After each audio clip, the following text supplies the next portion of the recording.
রাসূলের ইসলামের জন্মে খুশি হয়েছে আবু জাহাল, আবু লাহাবও খুশি হয়েছে। আবু লাহাব খুশি হয় নাই? রাসূলের জন্মের পরে প্রথম খবরটা দিয়েছিল আবু লাহাব। আবু লাহাব দিয়েছিল, নিজের দাসী সুয়াইবিয়াকে সে আজাদ করে দিয়েছিল খুশি ঠেলায়। কম করে নাই। রাসূলের জন্মে খুশি হয়েছে আবু জাহাল, রাসূলের জন্মে খুশি হয়েছে আবু লাহাব। আমাদের ভাতিজা হয়েছে, আজ তার বাবা নাই, খুশি হয়েছে। কিন্তু এই খুশি প্রকাশিত করবার মাধ্যমে আবু লাহাব জান্নাতে যেতে পারবে? বলেন পারবে? খুশিটা প্রকাশ করা যায়, খুশিটা আলোচনা করা যায়। যে আলোচনা করলেই যদি জান্নাতে যাইতো, আবু লাহাব যাইতো, যাইতে পারবে না, কারণ সে এই রাসূলকে তার জিন্দেগির আদর্শ টার্গেট বানাতে পারে নাই। সুতরাং আমরাও রাসূলের জন্য খুশি হতে পারি, খুশি হলেই জান্নাতে যেতে পারবো না। আমরা কোন পথে জান্নাতে যেতে পারবো সেটাও পরে পরে আল্লাহ পাক রব্বুল ইজ্জতুল জালাল আরো বলেছেন। আমরা সংক্ষেপ করে করে না গেলে, আমি শেষ পর্যন্ত যে কথাটা বুঝাতে চাই, খুশির কারণটা কি, কি আমাদের করা লাগবে, সে জায়গায় না গেলে আবু লাহাব রাসূলের জন্য খুশি হয়েছে, হয় নাই? কথা বলছেন না কেন? হয় নাই? হয়েছে। আবু লাহাব খুশি হয়েছে। যেই দাসী এসে সংবাদ দিয়ে বলছিল যে আপনার ভাতিজা হয়েছে, এই দাসীকে সে আজাদ করে দিয়েছে, মুক্ত করে দিয়েছে। আমাকে এত বড় সুসংবাদ দিয়েছ, আমার ভাতিজা হয়েছে, তোমাকে আজাদ, এত বড় কাজ করবার পরেও আবু লাহাব জান্নাতি। আপনাদের বলা লাগবে জান্নাতি। রাসূলের জন্য খুশি ছিল, আনন্দিত ছিল, তাও জান্নাতে যেতে পারছে না। এর কারণটা আমরা খুঁজে বের। সুতরাং আল্লাহ রাব্বুল ইজ্জত ওয়াল জালাল বুঝাতে চান, রাসূল সাল্লাল্লাহু আলাইহি ওয়াসাল্লাম যে কোরআন নিয়ে এসেছেন, সেই কোরআন মান্য করলে প্রকৃত পক্ষে আনন্দ পাওয়া যায়। আল্লাহর রাসূল যে আদর্শ নিয়ে এসেছেন, তিনি যে কোরআন নিয়ে এসেছেন, যিনি যে লাইট নিয়ে এসেছেন, আলো নিয়ে এসেছেন, হিদায়াত নিয়ে এসেছেন। আল্লাহ যে আগের আয়াতে বলছেন আমি হিদায়াত তোমাদেরকে দেব, হিদায়াত নিলেই তোমরা নিজের বাড়িতে ফিরে যেতে পারবে, নচেত যেতে পারবে না। আল্লাহ বললেন রাসূলকে প্রেরণ করে তার কাছে হিদায়াত দিয়েছি, তার কাছে কোরআন দিয়েছি। সুতরাং তোমরা আনন্দিত হও কোরআনের উপরে আমল করে। এখন তোমরা খুশিতে কোরআনের উপরে আমল করা শুরু করে দাও। কোরআনের উপরে যদি আমল করা শুরু করে দাও, তাহলেই নিজের বাড়ি ফিরে পাইবা। আর আমার বন্ধুর জন্মের কারণে শুধু আনন্দিত হইলা, মিষ্টি বিতরণ করলা, কুরমা পোলাও জিলাপি খাইলা, কিন্তু নবীজি যে আদর্শ বাস্তবায়ন করতে চাইলেন তা তোমরা করলা না। চিল্লা চিল্লি করলা, মিছিল মিটিং করলা, দোয়া দুরুদ করলা, জিলাপি খাইলা, মিষ্টি খাইলা, আবার আরেকজনের জমি দখল করলা, নামাজ পড়লা না, ব্যভিচার করলা, মিথ্যা কথা বললা। এগুলো আমার রাসূলের আদর্শের সঙ্গে যায় না। সুতরাং খুশি হলেও জান্নাতে যাওয়া যাবে। এজন্য আল্লাহ পাক বলছেন তোমরা খুশি হও কোরআনের উপরে আমল করার মাধ্যমে। কোরআন এবং রাসূলের তরিকার বাহিরে সকল আনন্দই দূষণীয়। কোরআন এবং রাসূলের তরিকার বাহিরে যত আনন্দ আছে, কোনটার ভিতরে আনন্দ না, সবগুলা দূষণীয়। আবারও বলছি, ছোট্ট কথাটা ভালো করে মনে রাখবেন, কোরআন এবং রাসূলের তরিকার বাহিরে পৃথিবীতে যত আনন্দের রাস্তা আছে, সবগুলা আনন্দের রাস্তা দূষণীয়। সুতরাং আপনি যে কোনো স্লোগান দেন না কেন, যত কথা বলে আপনি আনন্দ উল্লাস করতে চান না কেন, ওখানে যদি রাসূলের তরিকা কোরআনের সমর্থন না থাকে, আপনি যত বড় পণ্ডিত হন, আপনি হলেন দাজ্জাল। ঠিক কিনা বলেন? এজন্য আপনার আনন্দ প্রকাশিত হবে যদি কোরআন এবং রাসূলের চরিত্র তাকে বোঝে। রাসূলের চরিত্র এবং কোরআনের কাছে যদি তাকে ফেলে দেওয়ার পরে কষ্টি পাথর, কোরআন এবং রাসূলের চরিত্রের কষ্টি পাথর যদি বলে ঠিক আছে, ঠিক আছে, কোরআন এবং রাসূলের চরিত্র যদি বলে এই আনন্দ ঠিক নাই, তাহলে ঠিক বলেন। এমনকি সাহাবায়ে কেরামের কথা চিন্তা করেন, সাহাবায়ে কেরামের উপর আল্লাহ পাক সন্তুষ্ট। তিনি বলেছেন রাদিয়াল্লাহু তাআলা আনহুম ওয়া রাদু আনহু। আল্লাহ বলছেন আমি সাহাবায়ে কেরাম, সকল সাহাবায়ে কেরামের উপর আমি সন্তুষ্ট, তারাও আমার উপরে সন্তুষ্ট। পড়েন সুবহানাল্লাহ। এখানে ছোট্ট একটা কথা 1 মিনিটে বলি। রাদিয়াল্লাহু আনহু ওয়া রাদু আন, আল্লাহ বলছেন আমিও খুশি তারাও আমার উপরে খুশি, সকল সাহাবায়ে কেরামের উপরে। আল্লাহ বলছেন আরেক জায়গায়, মুহাম্মাদুর রাসূলুল্লাহ ওয়াল্লাযীনা মাআহু আশিদ্দাউ আলাল কুফার রুহামাউ বাইনাহুম। আল্লাহ বলছেন যে মুহাম্মদ সাল্লাল্লাহু আলাইহি ওয়াসাল্লাম আপনার সাথী বন্ধু যারা কাফেরদের ব্যাপারে বড় কঠোর আর একে অপরের ব্যাপারে বড় নরম দিল, আমি তাদের উপরে খুশি, তারাও আমার উপরে খুশি। পড়েন সুবহানাল্লাহ। এখন বলতে চাই রাসূলের সবথেকে ছোট সাহাবী হযরতে ওয়াহশী, যিনি হযরতে হামজা কলিজা বের করেছিলেন, হামজাকে শহীদ করেছিলেন, এই ওয়াহশীও যার উপরে আল্লাহ নিজে সন্তুষ্ট, তিনিকে নিয়ে কোন ধরনের মিথ্যা কথা বলা যাবে না। এমনকি রাসূলের সাহাবী হযরতে মুআবিয়া রাদিয়াল্লাহু তাআলা আনহুকে নিয়েও কথা বলা যাবে না। সবাই সাহাবী, as-সাহাবাতু কুল্লুহুম উদুল, রাসূলের সকল সাহাবী সাফওয়ালা। বিআইয়িহিম ইক্তাদাইতুম ইহতাদাইতুম, আপনি যে কোনো একজনকে অনুসরণ করলে বিনা হিসাবে জান্নাতি। পড়ে সুবহানাল্লাহ। এজন্য রাসূলের কোন সাহাবীকে নিয়ে কথা বলা যাবে বলা যাবে ঈমান থাকবে। আল্লাহ পাক বুঝাতে চাইলেন শোনো মুসলমানেরা, আল্লাহ পাক বললেন সাহাবায়ে কেরামের উপরে আল্লাহ পাক সন্তুষ্ট থাকা সত্ত্বেও তাদের সামান্য রসালাপ, হাসি তামাশাকে, হাসি আনন্দকে আল্লাহ পছন্দ করেন নাই। কথাগুলো আবারও বলছি, সাহাবায়ে কেরামের উপরে আল্লাহ সন্তুষ্ট থাকবার পরও তাদের ব্যক্তির মধ্যে আনন্দের আলাপ করা, হাসি খুশির এমন কোন জিনিস আল্লাহ পছন্দ করেন নাই। কোরআনে কারীমে আল্লাহ পাক আয়াত নাজিল করে দিলেন, সূরা হাদীদ 57 নম্বর সূরার 16 নম্বর আয়াতে আল্লাহ বললেন, আল্লাহ রাব্বুল ইজ্জত ওয়াল জালাল বললেন, আলাম ইয়ানি লিল্লাযীনা আমানু আন তাখশা কুলুবুহুম লিযিকরিল্লাহি ওয়া মা নাযালা মিনাল হক। আল্লাহ জানিয়ে দিলেন যারা ঈমান আনে তাদের হৃদয়ে ভয়ে ভক্তি দ্বিগুণিত হওয়ার সময় কি আসেনি? আল্লাহর স্মরণ এবং যে সত্য অবতীর্ণ হয়েছে তাতে আল্লাহ বুঝাতে চান, আল্লাহ যারা ঈমান এনেছে তাদের অন্তরে, তাদের হৃদয়ে ভয়ে ভক্তিতে বিগলিত থাকবার কথা ছিল। তারা যদি আনন্দ উল্লাসে মেতে থাকে, তাদের ভিতরে ভয় নেই, ভক্তি নেই, বোঝা গেল। সুতরাং ও সাহাবায়ে কেরাম, তোমরা যদি ভয়ে আমি আল্লাহকে না করে শুধু আনন্দ উদযাপন করো, বিগলিত হয়ে যাও, আনন্দ করতে আমাকে ভয় না করো, তোমাদের এই আনন্দ জান্নাতে নিতে পারবে না। ঈমান যেহেতু এনেছো, অন্তরের ভিতরে ভয় ঢুকাও, আনন্দের বিপরীত ভয় নিয়ে চলো, আমার রাসূলকে অনুসরণ করো। রাসূলের অনুসরণ ছাড়া কোনো আনন্দ হতে পারে না। কারে বলছেন? সাহাবায়ে কেরামকে। সুতরাং এখান থেকে বুঝতে পারলাম দূষণীয় আনন্দের দ্বারা অন্তর আল্লাহ তাআলা থেকে গাফিল হয়ে যায়। দূষণীয় আনন্দ, যে আনন্দ কোরআন সাপোর্ট করে না, যে আনন্দ রাসূলের তরিকা সাপোর্ট করে না, ওই আনন্দের মাধ্যমে দিল থেকে আল্লাহর নাম আমাদের দিল থেকে গাফিল হয়ে যায় এবং গুনাহতে লিপ্ত হয়ে ধীরে ধীরে কাফেরে পরিণত হয়ে যায়। সুতরাং দিলের ভিতরে শুধু আনন্দ থাকলে হবে নাকি আল্লাহর ভয়? কথা বলেন। আল্লাহর ভয় যদি থাকে আর রাসূলের দরদ যদি আপনার ভিতরে থাকে, যখন আপনার দাড়ির মধ্যে ছুরি লাগাইয়া দেন, দাড়িতে কি দিয়ে কাটে? এটা খুর।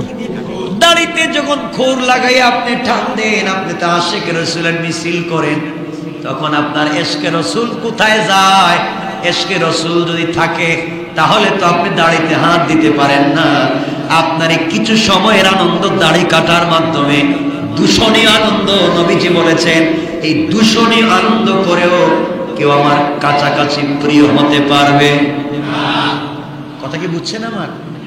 এখন যারা দাড়ি কাটতেছেন আপনাদেরকে এতটুকুনি বলতেছে, শুধু যা মন চায় করেন, যা ভাল লাগে করেন, কিন্তু রাসূল তার জীবনে দাড়ি কাটেন নাই। সুবহানাল্লাহ বলেন। আমি এতটুকু না, আপনাদের মন চায় কাটেন, নাইলে ফর্ম শেভ করে, নাইলে আরো কোনো শেভ থাকলে করেন, কোনো আপত্তি নেই।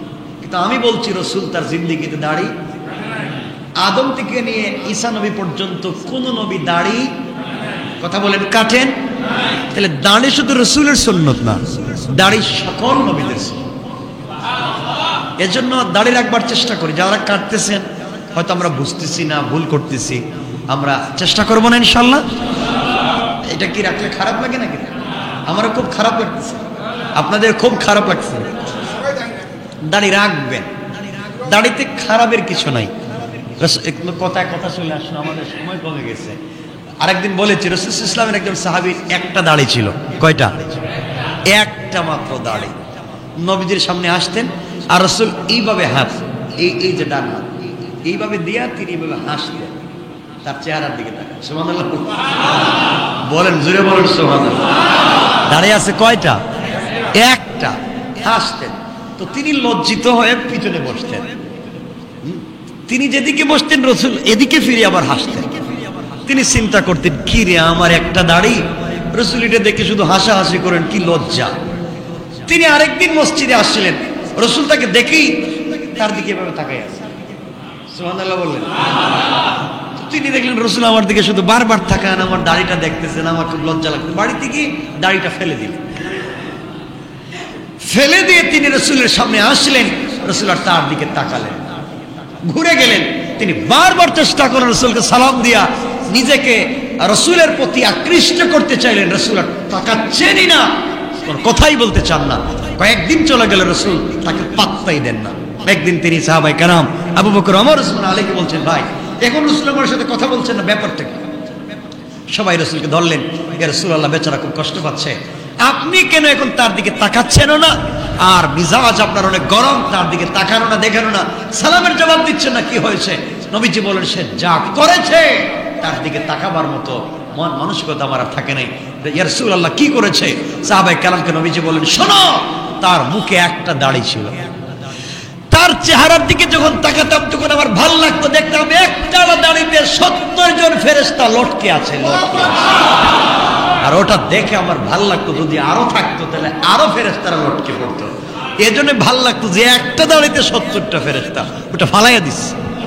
এজন্য আমার আর ভাল লাগে নাই তার চেহারার দিকে তাকাতে। চিন্তা করতেছেন, এটা হচ্ছে ইশক, ভালোবাসা দাড়ির প্রতি। আর দাড়ি এমনই জিনিস, এজন্য আমরা রাখবার চেষ্টা করবো ইনশাআল্লাহ। চাপাচাপি করছি না, রাসূলের সুন্নাহটা বলে দিলাম।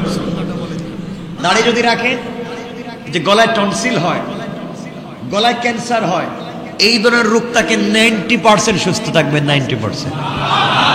আরে এমনি এমনি বলতেছি না, এগুলা বাংলা কথা বলতেছি না। খোলেন রাসূলের কিতাব, হাদিস খোলেন, বাবুল লিহইয়া, দাড়ির অধ্যায় দেখেন, খোলেন হাদিস, খোলেন মিশকাত, বাবু তিব্বে ও রিকাব, ডাক্তার এবং ডাক্তারি হাদিস খুলে দেখেন, নবীজি বলেছেন দাড়ি থাকলে কোন কোন রোগ থেকে বাঁচা যায় আপনি দেখবেন। কারণ ব্রু এখানে দিয়েছেন, আল্লাহ না দিলে পারতেন। আপনারা মনে করছেন সৌন্দর্যের জন্য শুধু দিয়েছেন, এটার নাম কি? এটার নাম কি? চুকের মধ্যে যেটা পাতা হোক আর যেটাই হোক, পাপড়ি হোক, যেটাই হোক, এগুলা না দিলেও তো পারতেন, এমনি এমনি দিয়েছেন। আল্লাহ বলেন, কোন জিনিসকে আমি এমনি এমনি বানাই নাই, নিশ্চয় এর পিছনে কোনো হিকমত আছে। পড়েন সুবহান। কোন হিকমত ছাড়া, কোন উদ্দেশ্য ছাড়া, কোন গুরুত্বপূর্ণ কারণ ছাড়া আমাদের বডিতে আল্লাহ কোনো জিনিসই দেন নাই। সুবহানাল্লাহ পড়েন। বডির প্রত্যেকটা জিনিস গুরুত্বপূর্ণ, প্রত্যেকটা জিনিস গুরুত্বপূর্ণ। এগুলো বুঝবেন একদিন, দেখবেন কত কিছুই চোখের সামনে আসে। এই পাতা ব্রু আটকায় দেয়, পাপড়ি আটকায় দেয়, দেখবেন চোখে পড়ে না। শরীরের পানি এক ধরনের, চোখের পানি আরেক ধরনের, বুঝেন নাই? চোখে অনেক কিছু পড়ে, কিন্তু ওই পানি কেটে ফেলে দেয়। সুবহানাল্লাহ বলেন। আল্লাহ কি করলেন আমাদের জন্য, সুবহান। যাই হোক, কথা অনেক হয়ে যাচ্ছে, আমার আলোচনা থেকেই গেল, যেটা বলতে চাইলাম সেটা যাইতে পারতেছি না, সংক্ষেপ করে বলে দিই। সুতরাং মনে রাখবেন, দুঃখের বিষয় হচ্ছে পবিত্র নির্দোষ খুশিকে ভুলভাবে পরিচালিত করে কিছু মুসলমান গোমরা হচ্ছে, সহজ মুসলমানদের গোমরা করতেছে। আনন্দ উদযাপনের মাধ্যমে রাসূলের সুন্নাত থেকে আমরা দূরে চলে যাচ্ছি। সব আনন্দ করব আমরা যা কোরআন সাপোর্ট করে, সব আনন্দ করব যা কোরআন সাপোর্ট করে। ঠিক আছে তো ইনশাআল্লাহ? আমরা আনন্দ বাড়িয়ে দেওয়ার জন্য রাসূলের জন্মদিনকে ঈদের দিন বানাইছি। যা ভাল লাগে করেন, আমি চাই, কিন্তু কি করছেন আপনারা দেখেন। হযরতে আনাস রাদিয়াল্লাহু তাআলা আনহু থেকে, আনাস থেকে হাদিস, হাদিসটা হচ্ছে আবু দাউদের। কিসের কিতাবের নাম মনে থাকবে তো? সুনান আবু দাউদ। রাবি হযরত আনাস রাদিয়াল্লাহু তাআলা আনহু, তিনি বলেন নবীজি ইসলাম ইরশাদ করেছেন, আল্লাহ তাআলা তোমাদেরকে দুটি ঈদ পালন করতে বলেছেন। লিকুল্লি কওমিন ঈদুন, প্রত্যেকটা কওমের জন্য আনন্দের দিন একটা। ওয়ালানা ঈদুনা, আমাদের ঈদের দিন দুইটা। সুবহানাল্লাহ বলেন। আমাদের আনন্দের দিন কয়টা? দুইটা। একটা ঈদুল ফিতর আর একটা ঈদুল আযহা। কে বলছেন? আল্লাহ তার রাসূলকে বলে দিয়েছেন, লিকুল্লি কওমিন ঈদুন, সকল কওমের জন্য, জাতির জন্য ঈদের দিন, আনন্দের দিন একটা। ওয়ালানা ঈদুনা, আমাদের আনন্দের দিন দুইটা। দেখেন কি বলছে কোরআনে কারিমে, দুটা ঈদের দিন পালনের হুকুম পাওয়া যায়। আমার মুসলমান বন্ধুগণ, গভীর মনোযোগ। ঈদুল ফিতর সম্পর্কে আল্লাহ পাক 87 নম্বর সূরা, সূরা আলার 114 এবং 15 নম্বর আয়াত থেকে আল্লাহ রাব্বুল ইজ্জতুল জালাল বললেন, قد أفلح من تزكى وذكر اسم ربه فصلى। আল্লাহ রাব্বুল ইজ্জতুল জালাল বললেন, নিশ্চয় সাফল্য লাভ করবে যে পবিত্রতা অর্জন করে এবং তার রবের নাম স্মরণ করে এবং সালাত কায়েম করে। এখানে রমজান মাসের পবিত্রতা অর্জন শেষে তাকবীরে তাশরিকের মাধ্যমে আল্লাহর নামের জিকির করতে করতে ময়দানে গিয়ে 2 রাকাত নামাজ আদায় করার হুকুমের কথা আল্লাহ বলেছেন। এই 2 রাকাত নামাজ হচ্ছে ঈদুল ফিতরের নামাজ। এই ঈদের নামাজের মাধ্যমে আল্লাহ বলেন, বান্দারে তোর যদি গুনাহ হয়ে যায় চলার পথে, ঈদগাহে যাওয়ার কারণে, আমি আল্লাহ আনন্দ প্রকাশ করবার কারণে আমি আল্লাহ তোকে মাফ করে দিলাম। আল্লাহ বলছেন, দেখেন, قد أفلح من تزكى وذكر اسم ربه فصلى। রমজান মাসে পবিত্রতা অর্জন শেষে তাকবীরে তাশরিকের মাধ্যমে আল্লাহর নামের জিকির করতে করতে ময়দানে গিয়ে 2 রাকাত নামাজ আদায় করার মাধ্যমে ঈদুল ফিতরের যে নামাজ রয়েছে, এই নামাজের মাধ্যমে আল্লাহ রাব্বুল ইজ্জতুল জালাল বললেন, তোমাদের একটা ঈদ পালন হলো। আর একটা আল্লাহ বলছেন কোরআনে কারীমের 108 নম্বর সূরা, সূরা কাউসারের 2 নম্বর আয়াতে আল্লাহ বললেন, ফাসাল্লি লিরাব্বিকা ওয়ানহার, আপনি আপনার রবের উদ্দেশ্যে নামাজ আদায় করুন এবং কুরবানি করুন। আল্লাহ পাক বোঝাতে চাইলেন 2 রাকাত নামাজ আদায় শেষে কুরবানির মাধ্যমে ঈদুল আজহার যে আনন্দ রয়েছে, এই আনন্দের মাধ্যমে আমি আল্লাহ তোমাদের আত্মিক এবং সম্পদ দুটোটার কুরবানি নিয়া তোমাদেরকেও পবিত্র করে দিলাম, তোমাদের সম্পদগুলোকেও পবিত্র করে দিলাম। সুবহানাল্লাহ। কয়টা আনন্দ পাইলাম? একটা ঈদুল ফিতর, একটা ঈদুল আজহা। আরেকটা আয়াত বাইর করেন যে আরেকটা ঈদের কথা বলছেন না, বাইর করেন পারলে, আমার আপত্তি নেই। এই জন্য মারামারি করবেন না, গালাগালি করবেন না। কেউ একটা করতেছে, এই হারাম, কাফির, ইহুদি, খ্রিস্টান, দালাল, সব আপনি বললেন, দরকার নেই। এগুলা রাসূলের তরিকায় পড়ে না। কাউকে গালি দেওয়া, কাউকে কষ্ট দেওয়া, কাউকে আঘাত করা, সাম্প্রদায়িক দাঙ্গা লাগানো, এগুলো ইসলামে বলেন? ইসলামে, ইসলাম হচ্ছে শান্তি, ইসলাম শান্তি চায়। এরপরে তো আরো অনেক কথা আছে, এখন কথায় চলে আসবো আরেকটা, সেদিকে আমরা গেলে লম্বা হয়ে যাবে। সুতরাং এখন যেটা হচ্ছে আমাদের এখানে, আমরা অনেক ভালো কাজ করতে করতে কুফরি করে ফেলতেছি, ইবাদতকে আমরা পূজায় নিয়ে যাচ্ছি। এটার একটা লম্বা আলোচনা আছে এখানে। পৃথিবীতে প্রথম পূজা শুরু হয়েছিল হযরতে ইব্রাহিম আলাইহিস সালামের মৃত্যুর অনেকটুকুন পরে। তো এটার একটা ইতিহাস হচ্ছে, এখান থেকে বলতে চাই যে বেশি ভালোবাসা, শুধু খুশি খুশি উদযাপন করতে করতে কি হবে, কোন জায়গায় পৌঁছবে, যদি কোরআন এবং সুন্নাহ এটাকে না মানে, কোরআন এবং সুন্নাহ এটাকে না মানতে বলে, আমরা এগুলা মানতে বলেন না কেন? মানতে পারি? মানতে পারি না। সুতরাং এতক্ষণে যতটুকুন কথা বলছি, এরপর আল্লাহ রাব্বুল ইজ্জতুল জালাল আরো পরে তো আরো বলছেন, এগুলা গেলে তো লম্বা হয়ে যাবে, এজন্য বলতে চাচ্ছি না। আল্লাহ পাকের রাসূল ইসলামকে জানিয়ে দিয়েছেন কোরআনে কারীমের 59 নম্বর সূরা সূরা হাশরের 7 নম্বর আয়াতে আল্লাহ বলছেন ওমা আতাকুমুর রাসূলু ফাখুযু ওমা নাহাকুম আনহু ফান্তাহু। আল্লাহ বলছেন রাসূল তোমাদেরকে যা দেয় তা তোমরা গ্রহণ করো, রাসূল এবং যা থেকে তোমাদেরকে নিষেধ করে তা থেকে বিরত থাকো। সুবহানাল্লাহ বলেন। কত সুন্দর আয়াত। আল্লাহ বলছেন মা আতাকুমুর রাসূলু ফাখুযু, তোমাদের রাসূল তোমাদেরকে যা দিয়েছেন তা আঁকড়ে ধরো, যা নিষেধ করেছেন তা থেকে বিরত থাকো। সুতরাং রাসূল যা করতে বলেছেন আমরা ছাড়বো না, রাসূল যা ছাড়তে বলেছেন আমরা তা করব না। বলেন আমরা তা করব না। এটা পরিষ্কার হয়ে গেছে।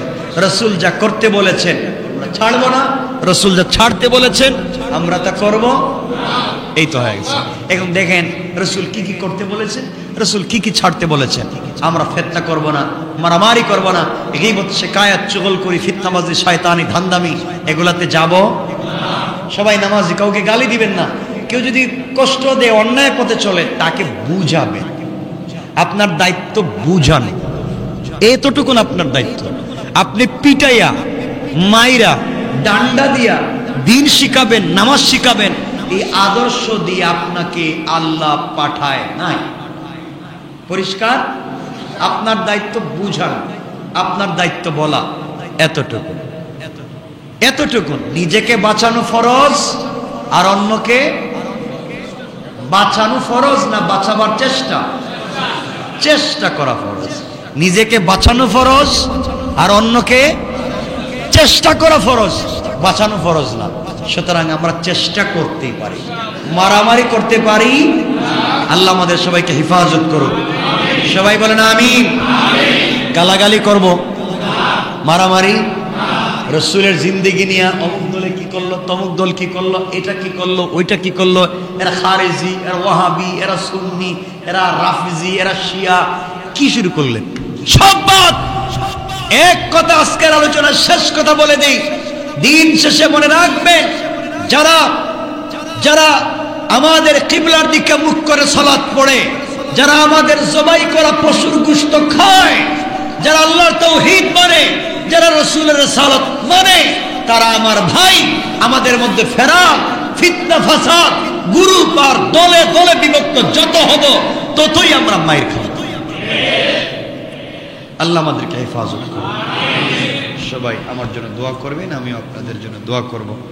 আল্লাহ যেন আমাদের সবাইকে কবুল করেন। শামীম তার মার জন্য দোয়া চেয়ে